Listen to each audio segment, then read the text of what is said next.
और चलिए बुलेटिन की शुरुआत हम करेंगे सबसे पहले बड़ी खबर के साथ। और बड़ी खबर आपको बता दें, उत्तराखंड में आफत की बारिश का अलर्ट। कई जिलों में भारी बारिश का येलो अलर्ट जारी किया गया है। 24 घंटे में बाढ़ की चेतावनी। देहरादून, पौड़ी, टिहरी में बारिश का अलर्ट है।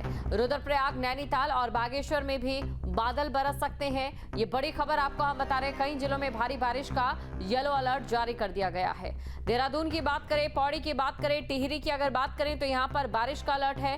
रुद्रप्रयाग, नैनीताल और बागेश्वर में जो मानसून है वो लगातार बरस रहा है और 24 घंटे बारिश का अलर्ट जारी किया गया है। 24 घंटे तक लगातार बारिश रहेगी। तो कई जिलों में भारी बारिश का अलर्ट है। देहरादून, पौड़ी और टिहरी में बारिश का अलर्ट। रुद्रप्रयाग, नैनीताल और बागेश्वर में बादल बरस सकते हैं। 24 घंटे में बाढ़ की चेतावनी। तो 24 घंटे में बाढ़ की चेतावनी भी जारी की गई है।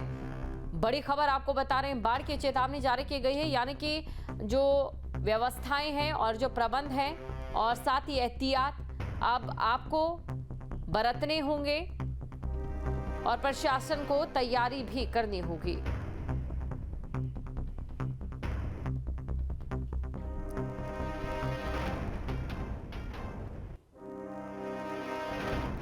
और इसी खबर पर अधिक जानकारी के साथ हिमांशु बागेश्वर से और प्रवीण रुद्रप्रयाग से हमारे साथ जुड़ चुके हैं। हिमांशु, देखिए, हैरानी और चिंता तब बढ़ जाती है जब 24 घंटे में बाढ़ का भी अलर्ट हो।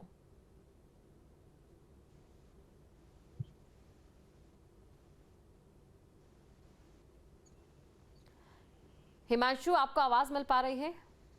जी, एक सवाल दोहराइएगा दोबारा। बिल्कुल, 24 घंटे में बाढ़ का अलर्ट भी है और ऐसे में चिंताएं बढ़ चुकी हैं। बिल्कुल दीपशिखा, जिस तरीके से देहरादून मौसम विभाग ने पहाड़ी जनपदों में भारी बारिश की चेतावनी का अलर्ट जारी किया हुआ है। जनपद बागेश्वर में येलो अलर्ट जारी हुआ है।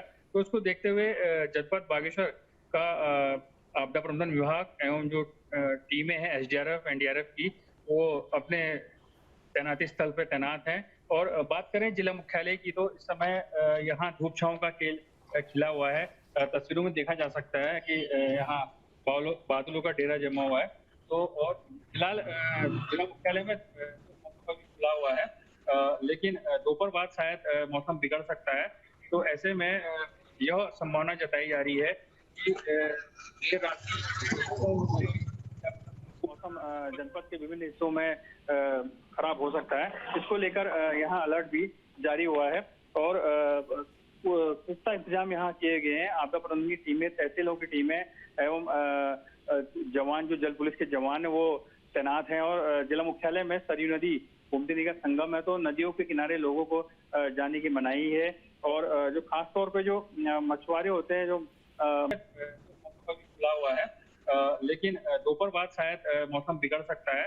तो ऐसे में यह संभावना जताई जा रही है कि देर रात मौसम जनपद के विभिन्न हिस्सों में खराब हो सकता है। इसको लेकर यहाँ अलर्ट भी जारी हुआ है और पुख्ता इंतजाम यहाँ किए गए हैं। आपदा प्रबंधन की टीमें, तहसीलों की टीमें एवं जवान, जो जल पुलिस के जवान है, वो तैनात हैं। और जिला मुख्यालय में सरयू नदी गोमती नदी का संगम है, तो नदियों के किनारे लोगों को जाने की मनाही है। और जो खास तौर पे जो मछुआरे होते हैं, जो मच्छी मारने वाले होते हैं, वो लोग नदी में उतर जाते हैं। तो ऊपर कपकोट तहसील में जल स्तर न जाने कब बढ़ जाए, क्योंकि जल विद्युत परियोजनाएं हैं, वहाँ पानी छोड़ते हैं समय समय में, तो मुख्यालय में जल स्तर अचानक बढ़ जाता है। इसको लेकर यहाँ जो गश्त दल है, पुलिस के दल है, वो चेतावनी अलर्ट करते हैं लोग नदी के किनारे से दूर रहें, क्योंकि मुख्यालय में तो धूप खिले ऊपर मौसम खराब हो जाए और कब बाढ़ जाए कहा नहीं जा सकता है। बिल्कुल, प्रवीण के पास चलते। देखिए, बाढ़ का अलर्ट भी जारी किया गया है। और प्रवीण, ऐसे कितना क्षेत्र है, ऐसा कितना हिस्सा है उत्तराखंड का जो कि इस बाढ़ से प्रभावित रह सकता है? जी देखिए, बाढ़ जो प्रभावित है वो मैदानी इलाका रहता है कहीं ना कहीं, लेकिन दूसरी बात यह कि मौसम बारिश के जो अलर्ट जारी किया गया है उसको लेकर कहीं ना कहीं साधन प्रशासन की तैयारियां पूर्ण कर दी गई है। सभी साधन प्रशासन की जो आपदा टीम है वो अलर्ट मोड पर आ गई है। और जो क्योंकि उत्तराखंड में बाढ़ की स्थिति कम रहती है, लेकिन हालांकि कम रहती है, लेकिन जो भूस्खलन हो गया और जो मार्ग बंद हो गई है, उससे कहीं ना कहीं काफी दिक्कतें होती हैं। इसको लेकर साधन प्रशासन टीम अब अलर्ट मोड पर खड़ी है और जो डेंजर पॉइंट है उन पर उनके समीप में मशीनों को खड़ा किया गया है, ताकि अगर मार्ग बनते हैं तो उनको तत्काल खोला जाए और किसी प्रकार की समस्या का सामना न करना पड़े। बिल्कुल हिमांशु के पास चलते हैं। हिमांशु, देखिए चारधाम यात्रा भी जारी है और वहीं दूसरी तरफ हम बात करें तो बहुत सारी चीजें उत्तराखंड में हमें देखने को मिलती है। पर्यटन के क्षेत्र पर बात करें, ऐसे में जो बाढ़ और बारिश का अलर्ट है ये कितना प्रभावित कर रहा है? चूंकि मानसून काल चला हुआ वर्तमान में, तो करीब 1 माह से अभी अधिक समय है। अगस्त माह प्रारंभ हो चुका है, तो ऐसे में चार धाम यात्रा कहें, चाहे कुमाऊं मंडल में कैलाश मानसरोवर यात्रा कहें, वो कहीं ना कहीं मानसून काल में लैंडस्लाइड और बंद सड़कों के कारण बीच बीच में अवरोध होता रहता है और प्रशासन उन्हें बंद सड़कों को खुलवाकर धीरे धीरे यात्रा चालू करवाता है और जिससे कि यात्रियों को भी दिक्कत ना हो। और कहीं ना कहीं मानसून काल में यात्रा में हालांकि जो श्रद्धालुओं की संख्या वो काफी कम रहती है, लेकिन धीरे धीरे जैसे जैसे मौसम साफ होता रहेगा और मानसून काल बीतते जाएगा तो यात्रियों की संख्या में, श्रद्धालुओं की संख्या में भी कहीं ना कहीं बढ़ोतरी होगी। और इसको लेकर स्थानीय प्रशासन एवं पर्यटन सहित तमाम जो एजेंसियां हैं वो लैंडस्लाइड और बंद सड़कों के कारण बीच बीच में अवरोध होता रहता है और प्रशासन उन्हें बंद सड़कों को खुलवाकर धीरे धीरे यात्रा चालू करवाता है और जिससे कि यात्रियों को भी दिक्कत ना हो। और कहीं ना कहीं मानसून काल में यात्रा में हालांकि जो श्रद्धालुओं की संख्या वो काफी कम रहती है, लेकिन धीरे धीरे जैसे जैसे मौसम साफ होता रहेगा और मानसून काल बीतते जाएगा तो यात्रियों की संख्या में, श्रद्धालुओं की संख्या में भी कहीं ना कहीं बढ़ोतरी होगी। और इसको लेकर स्थानीय प्रशासन एवं पर्यटन सहित तमाम जो एजेंसियां हैं वो यात्रियों को भी हाई अलर्ट को लेकर और श्रद्धालुओं यात्री से ये भी बोला जाता है कि मौसम को देखते हुए अपनी यात्रा का आगे प्लान करें। जी बिल्कुल, अगर बात पिछले साल की करें और इस साल की करें प्रवीण, तो कितना अंतर दिखाई दे रहा है? और चाहे बात प्रशासन की व्यवस्थाओं को लेकर हो, चाहे नुकसान को लेकर हो, या फिर जो इस समय बारिश बरस रही है उसको लेकर हो। अपेक्षा इस बार मौसम मानसून काफी बरसा है और काफी जल्दी बरसा है। कहीं ना कहीं काफी प्री मानसून में भी काफी बारिश हुई और मानसून सीजन में तो होना लोगों ने लाजमी था।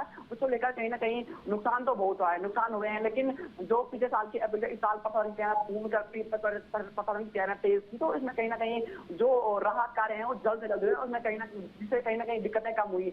हालांकि पिछले साल की अगर बात करें तो उस टाइम पे मौसम मानसून भी कम बरसे, इस साल के कम से जो, लेकिन जो नुकसान अधिक हुआ। इस बार जो शासन कालीन की तैयारियां पहले से पूर्ण थी और शासन पहले से आज बोलता है, इसको लेकर कहीं ना कहीं राहत तो मिली है। हालांकि मानसून की मौसम की मांग लगातार जारी है, लेकिन जो तैयारियां उससे कहीं ना कहीं राहत मिली है। प्रवीण, इस समय चारधाम यात्रा को लेकर हम बात करें तो व्यापारियों पर कितना असर पड़ रहा है? क्योंकि ये खबर भी निकलकर सामने आई है कि चारधाम यात्रा के रूट में जितने भी गेस्ट हाउस है पूरी तरह से खाली है। और देखिए मानसून सीजन में जहाँ भक्ति है हर शब्द में, कथाओं में छुपे हैं दिव्य रहस्य और ज्योतिष देता है जीवन को दिशा। धर्म से जुड़ी हर बातों को जानने के लिए हमारे चैनल स्तुति को सब्सक्राइब करें। चैनल पर जाने के लिए इस लिंक पर क्लिक करें।